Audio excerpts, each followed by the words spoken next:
हरिओम प्रिय दर्शकों, यदि आपकी सिंह राशि है तो इस वीडियो को पूरे ध्यान से देखिएगा, समझिएगा। क्योंकि जैसे कि आपने थंबनेल में पढ़ लिया, क्यों है इतनी खास ये तारीख क्यों इतनी महत्वपूर्ण है। और 5 राजयोग बनने जा रहे हैं, 1 2 3 4 नहीं, 5 बड़े राजयोग बनने जा रहे हैं। इनका क्या प्रभाव होने वाला है, और ये वीडियो आप लोगों के कमेंट के द्वारा आई है। अर्थात हमने पहले एक सीरीज बनाई थी जिसमें हमने पूरे महीने का कैलकुलेशन करके बताया था, जो पूरे महीने ग्रहों का राशि परिवर्तन हो, वक्री हो, मार्गी हो, आदि आदि स्थितियों को सभी को मिला के। तो आप लोगों के कमेंट आ रहे थे कि पुनः ये वीडियो हर महीने बनाई जाए, और इस बार लेट हो गया था क्योंकि ये बननी नहीं थी, पर आप लोगों को कमेंट आए, कॉल भी आ रहे थे, मैसेज भी आ रहे थे। तो अब इस बार थोड़ा लेट हुई है, पर अगली बार से प्रयत्न होगा जनवरी से कि समय से ये वीडियो आपको प्राप्त हो सके। परंतु ये बहुत महत्वपूर्ण समय है, यही स्थिति है जो कि बहुत परिवर्तन होने वाला है और प्रभाव में जो है तो चेंज होने वाले हैं। तो इसे हम समझेंगे। तो सबसे पहले हम समझ लेते हैं कि वो कौन से 5 राजयोग बनने जा रहे हैं, क्योंकि एक दुर्योग भी बनने जा रहा है। उसका क्या प्रभाव होगा और आपको क्या सावधानी रखनी होगी, और ये जो रिजल्ट अभी मैं बताने वाला हूँ वो आपको प्राप्त हो पाएंगे कि नहीं, ये भी हम जानेंगे। तो आइए सबसे पहले हम जान लेते हैं वो कौन से राजयोग बनने वाले हैं। तो सबसे पहला राजयोग बनेगा, जैसे ही सूर्य 16 दिसंबर को अपना राशि परिवर्तन कर चुके हैं, और 16 दिसंबर को जैसे ही राशि परिवर्तन करके अब देवगुरु बृहस्पति की राशि, मंगल को राशि को छोड़ के वृश्चिक राशि को, और देवगुरु बृहस्पति की राशि धनु राशि में गोचर कर रहे हैं। तो यहाँ से ये नवम पंचम राजयोग देवगुरु बृहस्पति के साथ बनाएंगे। इसकी वीडियो आपने देखी होगी चैनल में। परंतु अब दूसरा राजयोग बनने जा रहा है मंगल के द्वारा। मंगल अब अपनी राशि वृश्चिक राशि को छोड़ के अब देवगुरु बृहस्पति की राशि धनु राशि में ये 28 दिसंबर से गोचर करेंगे। तो जैसे ही यहाँ पर गोचर करना प्रारंभ करेंगे तो ये देवगुरु बृहस्पति के साथ नवम पंचम राजयोग में आ जाएंगे। और ये नवम पंचम राजयोग पहले भी जो है तो सूर्य के द्वारा बना, फिर मंगल के द्वारा, तो 2 नवम पंचम राजयोग बन गए। परंतु सूर्य और मंगल भी एक साथ हो जाएंगे धनु राशि में ही, तो इससे सौर योग का निर्माण होगा। ये योग पहले भी बना हुआ था परंतु बीच में खत्म हो गया था। अब पुनः से ये सौर योग का निर्माण होने जा रहा है 28 दिसंबर से। इसके अलावा शुक्र 25 दिसंबर को ही अपना राशि परिवर्तन करने वाले हैं। ये अपनी राशि तुला राशि को छोड़ के और वृश्चिक राशि में अब गोचर करेंगे। ये वृश्चिक राशि में जैसे ही गोचर करेंगे तो सूर्य से द्वादश भाव का संबंध बना लेंगे, और फिर जैसे 28 तारीख को मंगल आ जाएंगे धनु में, तो मंगल से भी ये द्वादश का योग बनाएंगे। ये बहुत बड़ा दुर्योग कहलाएगा। इसका क्या प्रभाव होगा ये भी हम समझेंगे। क्योंकि देखिए, शुक्र जो है धन का, ऐश्वर्य का, प्रेम का, सुखों का, लग्जरी का कारक ग्रह माना जाता है। इसलिए ये कहीं न कहीं बहुत अच्छी स्थिति नहीं मानी जाएगी, इसमें समस्याएं हो सकती हैं। और इसके अलावा राजयोग की बात की जाए तो सौर योग तो बन ही रहा, बुधादित्य योग भी बनने जा रहा है, क्योंकि सूर्य और बुध धनु राशि में एक साथ रहेंगे, युति करेंगे। इससे बुधादित्य योग का निर्माण हो जाएगा।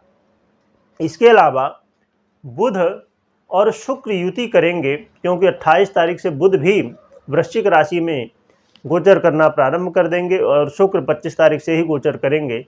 तो ये दोनों की युति से लक्ष्मी नारायण योग का निर्माण होने जा रहा है। तो देखा जाए तो ये 5 राजयोग, 2 नवम पंचम राजयोग, सौर योग, बुधादित्य योग और लक्ष्मी नारायण योग, ये 5 योग बनने जा रहे हैं। इसका क्या प्रभाव होगा आइए हम जानते हैं।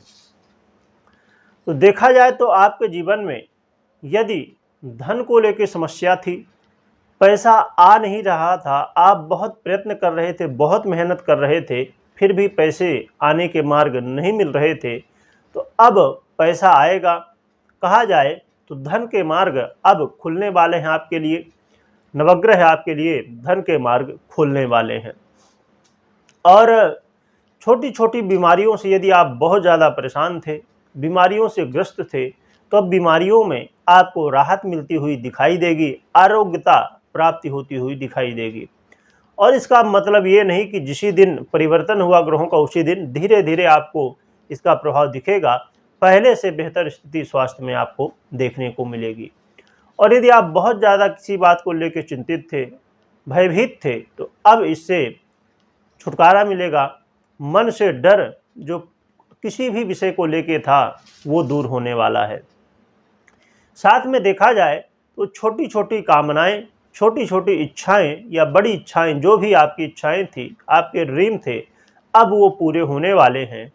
क्योंकि ये सीधी सी बात है कि आपके जीवन में जो समस्याएं हैं, आप कोई भी काम कर रहे थे वो नहीं पूरे हो रहे थे, तो वो भी पूरे होंगे, क्योंकि आपकी इच्छाएं ही है कि आपके काम बन जाए, तो वो काम भी बनने वाले हैं।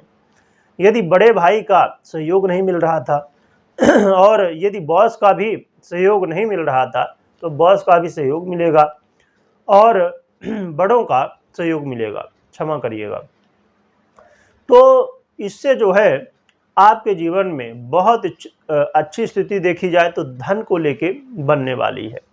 इसके अलावा बहुत महत्वपूर्ण बात ये है कि जो लोग संतान को लेकर चिंतित थे, उनके लिए भी अब स्थितियां जो है तो बेहतर बन रही हैं और संतान को लेकर चिंताएं दूर होगी।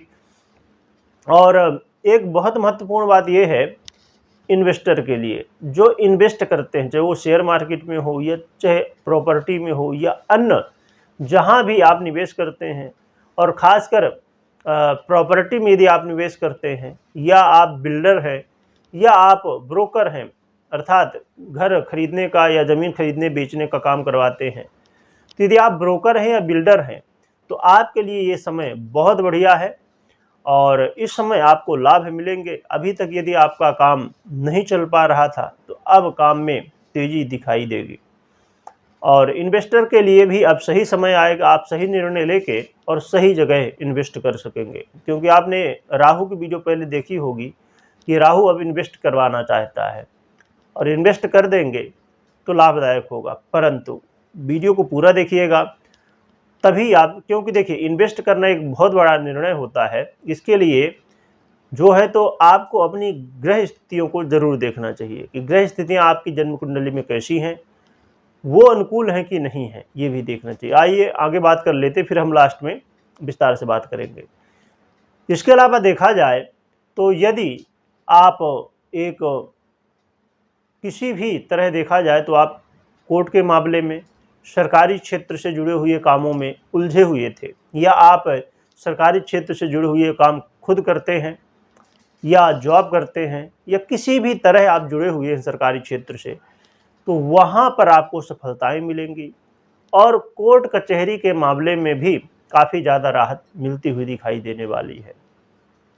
और यदि आप लव पार्टनर हैं तो लव पार्टनर के लिए भी ये समय थोड़ा सा डिफ़िकल्ट है, आपको सावधान रहना होगा।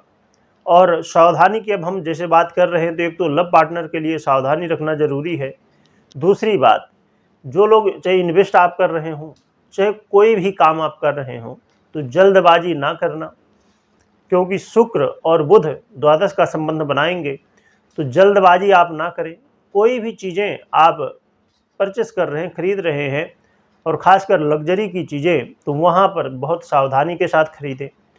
और जल्दबाजी में किसी को कुछ कहना नहीं है, जल्दबाजी में कोई निर्णय आपको नहीं लेना है, क्योंकि यदि जल्दबाजी में आपने निर्णय लिया या कुछ भी खरीदा या कुछ किया या किसी को कुछ आपने बोल दिया, तो उससे संभव है कि फ़ायदे के जगह नुकसान पहुंच सकता है। ये जो 5 राजयोग बनने वाले, इनका क्या प्रभाव होगा हमने ये जान लिया, पर ये जो दुर्योग है इसका भी प्रभाव को समझना और उसको भी फॉलो करना बेहद ज़रूरी है। तो आपको इन बातों का ध्यान रखना होगा जिससे पूरी तरह से आपको रिजल्ट मिल सके। अब प्रिय दर्शकों, हमने समझ लिया और अब हम समझते हैं कि इसका रिजल्ट आपको मिलेगा या नहीं मिलेगा। इसके लिए जैसे मैं अभी बता रहा था कि ये तो गोचर का प्रभाव है।